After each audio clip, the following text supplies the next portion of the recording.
জনশক্তি রপ্তানির দিক থেকে দেশের চতুর্থ বৃহৎ শ্রমবাজার মালয়েশিয়া। দেশটির বিভিন্ন খাতে কর্মরত লাখো বাংলাদেশি। আধুনিকতার ছোঁয়ায় দক্ষিণ পূর্ব এশিয়ার সৌন্দর্যমণ্ডিত শহর কুয়ালালামপুর। কর্মসংস্থানের পাশাপাশি দেশটিতে প্রতিনিয়ত বাড়ছে ভ্রমণেচ্ছুক বাংলাদেশিদের সংখ্যাও। সম্প্রতি যাত্রীর চাপ বাড়ার সঙ্গে পাল্লা দিয়ে বাড়ছে বাংলাদেশ মালয়েশিয়া রুটের উড়োজাহাজ ভাড়াও। আকাশপথে যাতায়াতের ভাড়ায় বিপাকে পড়েছেন দেশে ভ্রমণ ও ফিরতে চাওয়া প্রবাসী বাংলাদেশিরা। টিকিট কিনতে গুনতে হচ্ছে বাড়তি অর্থ।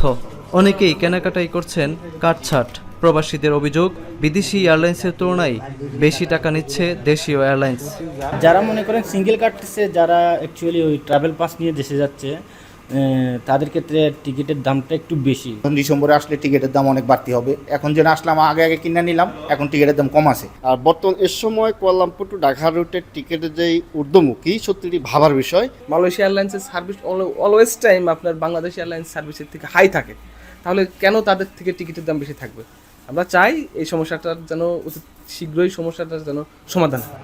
এদিকে ফ্লাইট সংখ্যা সীমিত ও যাত্রীর অতিরিক্ত চাপ থাকায় বিমান ভাড়া বেড়েছে বলে দাবি সংশ্লিষ্টদের, যা অব্যাহত থাকতে পারে ডিসেম্বর পর্যন্ত। টিকিটের দাম বৃদ্ধির পিছনে কোনো কারসাজি আছে কিনা তা খতিয়ে দেখারও গুরুত্ব দিচ্ছেন তারা। কুয়ালালামপুরে যে পরিমাণ এখন ওয়ার্কাররা আছে, যে নতুন আরও আসছে, তো প্রেডিক্ট করা হয় 10 থেকে 12 লাখ ওয়ার্কার এখানে আছে। তো সে তুলনায় ফ্লাইট এখন এনাফ নাই। বর্তমানে অবৈধ লোকরা সবাই বসে আছে লাস্ট মিনিটে যাওয়ার জন্য। তো আমার মনে হয় প্রচুর প্রেশার হবে, আর তখন টিকিটের রেট অবশ্যই অনেক হাই হবে। একটা সিন্ডিকেট ব্যবস্থা চালু করে রেখেছে, তারা হচ্ছে যে ইকোনমি সিটগুলো হচ্ছে যে বিভিন্ন সিন্ডিকেটের মাধ্যমে ওরা বিক্রি করে। আর যারা হচ্ছে যে নর্মালি আমরা যারা বিক্রি করি, আমরা সাধারণ ব্যবসায়ী আছি, তারা দেখা গেছে যে টিকিট কিনতে গেলে হচ্ছে যে শুধুমাত্র হাই ক্লাস অথবা বিজনেস ক্লাসের সিট পাচ্ছি। কয়েক মাস আগেও কুয়ালালামপুর ঢাকার টিকিট যেখানে পাওয়া যেত 500 রিঙ্গিতের মধ্যে, বর্তমানে টিকিটের দাম ছাড়িয়েছে 700 থেকে 800 রিঙ্গিত। আর স্বল্প সময়ের মধ্যে টিকিট পেতে যাত্রীদের গুনতে হচ্ছে 1000 রিঙ্গিত পর্যন্ত। শাহরিয়ার তারেক, এখন Malaysia.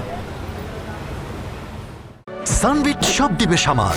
Sunbit magic press dishwashing এর মাথা ঘোরানো সলিউশন।